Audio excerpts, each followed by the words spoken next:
is Sean Randall. I'm on the corporate communications team at Bloomberg. I am Demetri Papacostas. I'm a NFX workflow specialist at Bloomberg.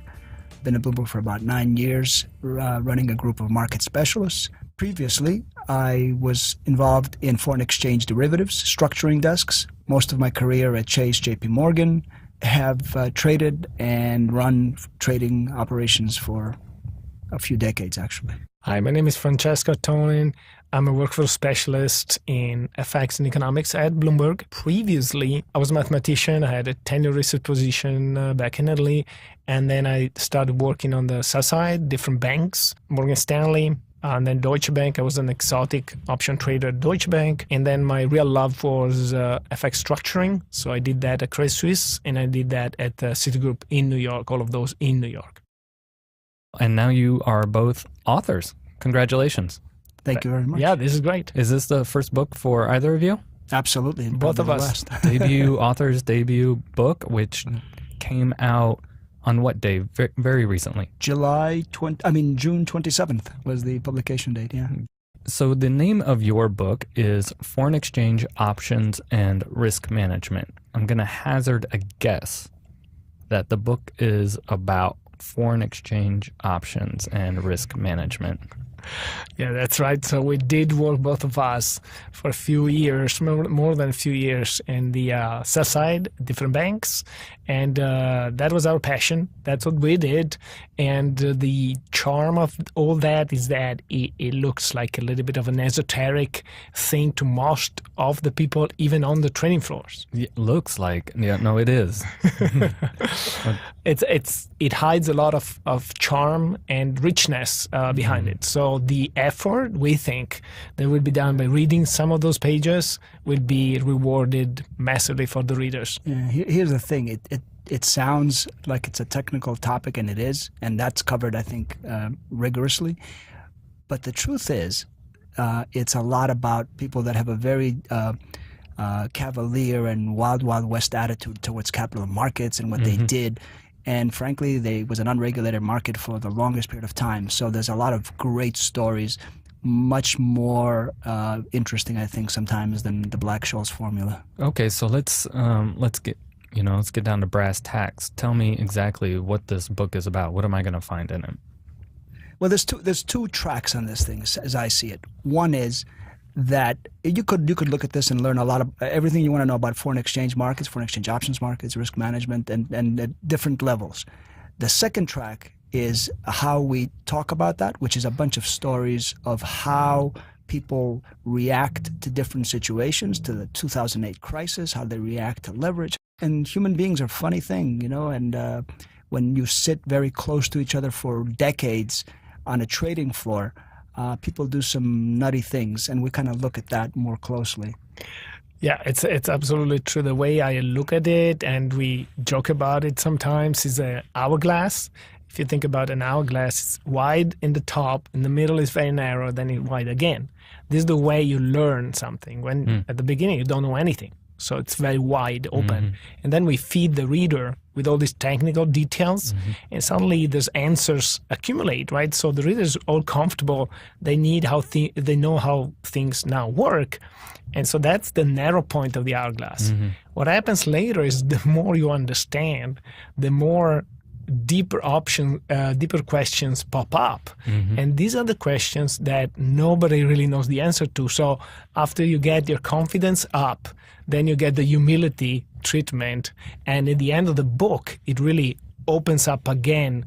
And there's all these issues that, as Demetri was highlighting, pivot around human nature. So it's not anymore a question of markets, bid-ask, volatility, and all that mumbo-jumbo. It's a question of human nature. So you're saying this isn't just your regular old dry textbook, that this is colored with actual personalities and people? Absolutely. Yeah, absolutely.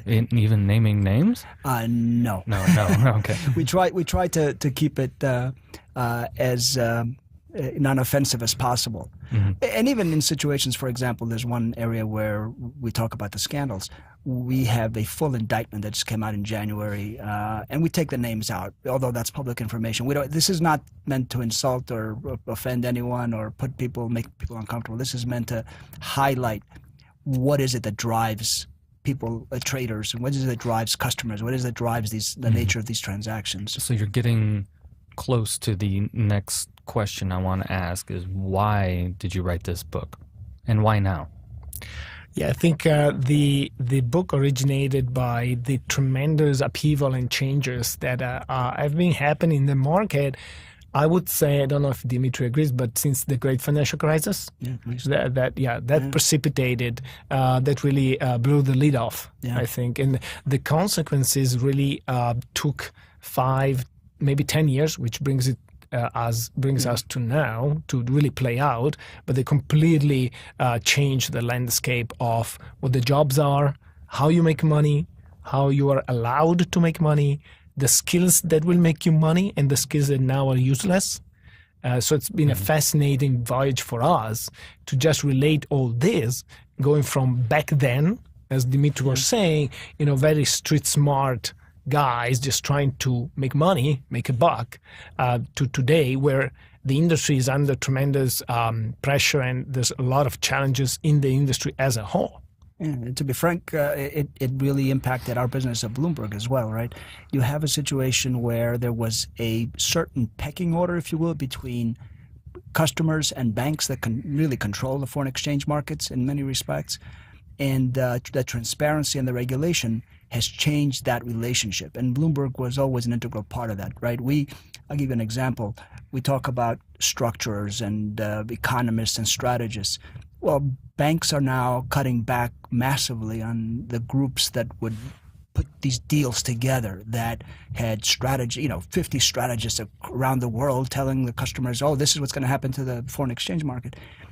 Bloomberg does that now because the bank said, you know what, I'm not getting paid enough for me to have 50 strategists. And so we've stepped into it with BI, we've stepped into it with our analytics, with our advanced pricing models. So we have seen, we've collectively, Bloomberg, we've benefited, I think, from that transition because we were adept enough to jump in here and say, okay, this thing is changing dramatically. Let's make sure we've got a front seat. And BI there you mentioned is Bloomberg Intelligence, of That's course. correct. Okay. Thank you.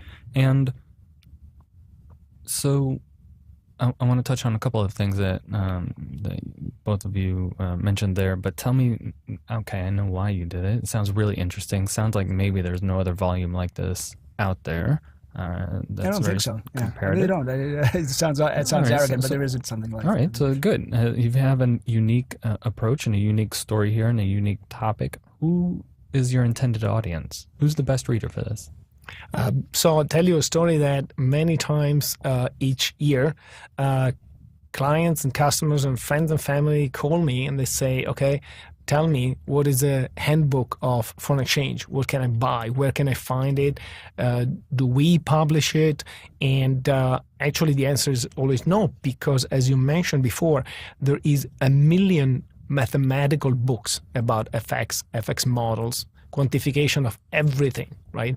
But the difficult thing is really to find the street smart, the full of anecdote, really the gist of it is not the math. Because the way you made money before still was not the math, right? So it was smart people taking advantage of errors made by other people.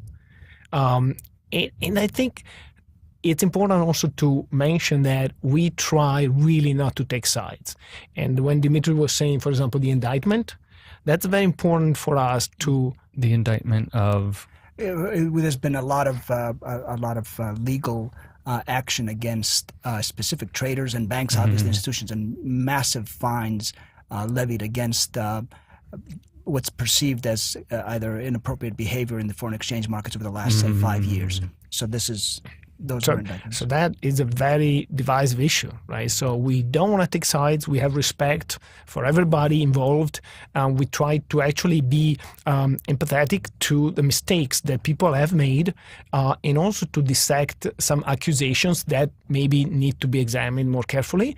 But we don't take sides. We just examine the facts in more and more depth, so the reader will make the choice. So one of the I would have a broader spectrum than what Francesco mentioned in terms of the audience. It's definitely an FX handbook, but I think someone that would be interested in Michael Lewis's book Flash Boys, they would find this book very interesting as well. It's a 650-page book, and we are assuming your book is 650 pages. Yeah. All right, I'm getting ready to go to the Caribbean. Now I know what I'm bringing. Dostoevsky is going to be challenged here. Yeah, but we wrote thinking really that will be read like a novel. Like that's our effort, really, to make it readable like a novel, even in the technical parts. All right, both of you have been discussing that since about the financial crisis, a lot has been changing and evolving in the FX markets. Give me some examples. What is changing out there that everybody needs to know about? So I would say if you think back about Occupy Wall Street, right, that's a very important school of thought, right, to say the least. And this put into question the amount of compensation that some people can have in banks, right? It looked to everybody that it was too much, it was excessive. This in turn turned into a philosophical discussion of why do you pay so much? Well, because I have trading talent. Okay, that's not something that is found easily. We go into a very deep discussion. What is this talent? Does it exist? And actually, in the book, we argue over many pages, of course, that this talent does not exist, right? So, ooh, ouch. Yes. Yeah, absolutely. Yeah. So we go into very deep discussion saying, look, one thing is algorithmic trading, right? And a lot of people will tell you an algorithm will never be able to do what I do. I feel the force in the market, and the force is telling me to buy today, right? And we argue that this is nonsense. Yeah, thank you, Demetri. So that's one of the messages of the book. That's one of the very big discussions that people had back then, even at the time of Occupy Wall Street, and they're still having today when people decide to hire traders and to pay traders and so on and so forth. So the FX market and trading scheme is very closely following the path of the equity markets and how they're traded. Very good point. That's exactly right. So here's a more esoteric element, but it's exactly what you said, Sean. In the equity markets, if somebody said to you, well, I have inside information because I know all these orders, and that's kind of stuff that puts you in jail. 5 years ago, 10 years ago, certainly in foreign exchange, if you said, yeah, you call me because I know 10 hedge funds are going to be doing this, and I'll let you in on it if you deal with me. That was great behavior. You got a big bonus because you knew all these hedge funds. Today, that's considered no. That's a huge change in mentality, and sometimes this legal action is retroactive, and so people that did this 5 years ago and are now potentially being pursued by the law say, wait a minute, whoa, everybody did this. What happened? So it's really, really intriguing evolution. And I think you're touching upon, Demetri, the symbiotic relationship between sell side and buy side, right? So hedge funds are the clients of the banks, and they need each other, right? But all that Demetri was saying put in question, what are you giving me? So nowadays, the hedge fund is saying, you bank are great, but if you're not telling me any information, and you're just displaying a price on the screen, and I trade with a click, I'm not going to really come to you all the time, only if you have the best price. And this is puts in question all that the sales force was doing before, the service-oriented banking business, right? That is under tremendous pressure.